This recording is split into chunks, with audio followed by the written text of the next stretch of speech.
میرے عزیز دوستو، آپ جانتے ہیں کہ یہ غریب نواز حضور سیدنا خواجہ غریب نواز کو یہ لقب کیسے ملا؟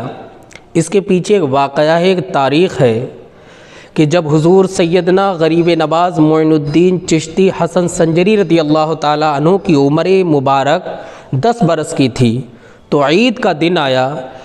عید کے دن تمام مسلمان بڑا خوش ہوتے ہیں اور وہ عید گاہ میں عید کی نماز ادا کرنے کے لیے جاتے ہیں۔ حضور سیدنا غریب نواز نے اس ماحول کو دیکھا کہ ہر چھوٹا بڑا کالا گورا امیر و غریب تمام ہی لوگ خوش ہیں اور عید گاہ کی طرف نماز پڑھنے کے لیے رواں دواں ہیں۔ حضور سیدنا غریب نواز بھی عید گاہ کی طرف نماز پڑھنے کے لیے جا رہے۔ چونکہ آپ کو اللہ پاک نے دنیاوی اعتبار سے بھی دولت مند بنایا تھا اور آپ دینی اعتبار سے تو اللہ کے ولی ہی تھے، اللہ کے مقرب تھے، تو حضور سیدنا غریب نواز جب اپنے گھر سے نکلے تو آپ کے ساتھ لوگوں کا ہجوم ہو گیا۔ آپ نے دیکھا ہر طرف خوشی ہی خوشی ہے، مسرت ہی مسرت ہے، ہر کوئی خوش ہے اور بڑے اپنے بچوں کے ساتھ عیدگاہ کی طرف جا رہے ہیں۔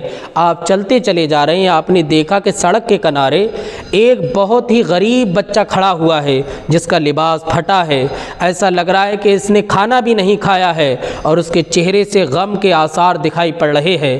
غریب نواز اس کے قریب جاتے ہیں، آپ کا دل بے چین ہو جاتا ہے اور اس سے جا کر کے پوچھتے ہیں، بھائی تو نے اپنے مانگ کو کیوں نہیں کاڑھا؟ تو نے نئے کپڑے کیوں نہیں پہنے؟ تو نے آج کھانا کیوں نہیں کھایا اور تو اتنا افسردہ اور پریشان کیوں ہے؟ تو اس نے غریب نواز سے کہا، اے حسن، اس وقت آپ کو حسن کے نام سے یاد کیا جاتا تھا۔ کہا کہ حسن، غریب جو ہوتا ہے، بے سہارا جو ہوتا ہے، یتیم جو ہوتا ہے، اس کا کوئی پرسان حال نہیں ہوتا ہے، اس کی کوئی خبرگیری کرنے والا نہیں ہوتا ہے۔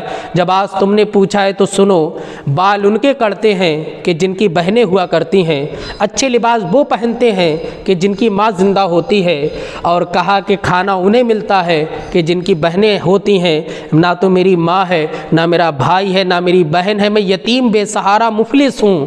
جب غریب نواز نے اتنا سنا تو آپ بے چین ہو گئے، بے قرار ہو گئے اور آپ نے اللہ رب العزت کی بارگاہ میں وعدہ کیا، مولا میں عید کی خوشی جب تک نہیں مناؤں گا جب تک کہ اسے ماں جیسا پیار، بھائی جیسی شفقت اور باپ جیسا لاڈ نہ عطا کروا دوں۔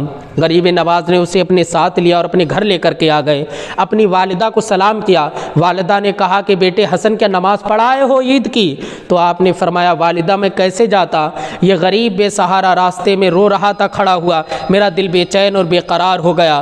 ہم اس نبی کے امتی اور اس نبی کے شہزادے ہیں جنہوں نے غریبوں کا سہارا بنے ہیں، جنہوں نے یتیموں کے سہارا بنے ہیں، جنہوں نے ہمیشہ اپنا سب کچھ لٹایا ہے غریب اور یتیموں پر، اپنے پاس کچھ نہیں رکھا۔ میں کیسے چلا جاتا اور عید کی خوشیاں منا لیتا؟ اللہ اکبر۔ جب آپ کی والدہ نے اتنا سنا تو آپ نے کہا، میں بھی اسی نبی کی شہزادی ہوں، بیٹا اسے قریب لا۔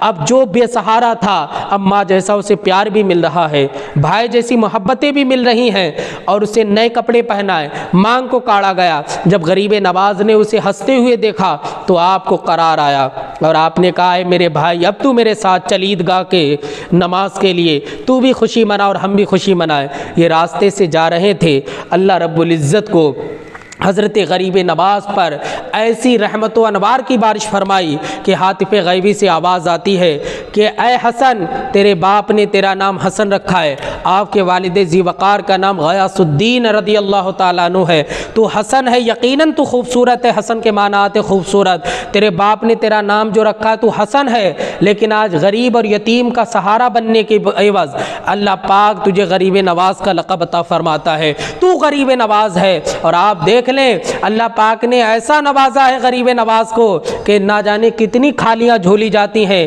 جب اجمیر شریف پہنچتے ہیں آپ کی بارگاہ میں تو اللہ رب العزت غریب نواز کے صدقے میں جھولیاں بھر دیتا ہے۔ کتنے بے سہارا جاتے انہیں سہارا مل جاتا ہے، بے اولاد جاتے غریب نواز کی بارگاہ میں التجا کرتے، غریب نواز اپنے رب سے دعا اٹھا کر کے، جب ہاتھ سے دعا اٹھا کر کے جب دعا کرتے ہیں تو جانتے ہیں کہ بے اولادوں کو اولادیں مل جاتی ہیں۔ یہ حضور سیدنا غریب نواز ہے کہ لاکھوں کروڑوں عاشقان غریب نواز ہر دن آپ کے آستانے پر حاضری دیتے ہیں اور آپ سے مستفیض ہو کر کے جاتے ہیں۔ یہ ایسے غریب نواز بنے ہیں کہ جو اس بارگاہ میں جاتا ہے تو اس کی دامن مراد کو بھر دیا جاتا ہے، اس کی تمام تمنائیں آرزویں پوری کر دی جاتی ہیں۔ اللہ رب العزت ہمیں حضور سیدنا غریب نواز کے فیضان سے مالا مال فرمائے، اور ہمیں حضور سیدنا غریب نواز نے جو مشن تھا، جو دین مصطفیٰ پھیلانا تھا، اس پہ ہمیں عمل کی توفیق عطا فرمائے۔ یہ وہ غریب نواز ہیں، آپ یقین اور پختہ ارادہ کر کے اجمیر کا سفر کیجئے، یقیناً اللہ رب العزت آپ کی مدد فرمائے گا۔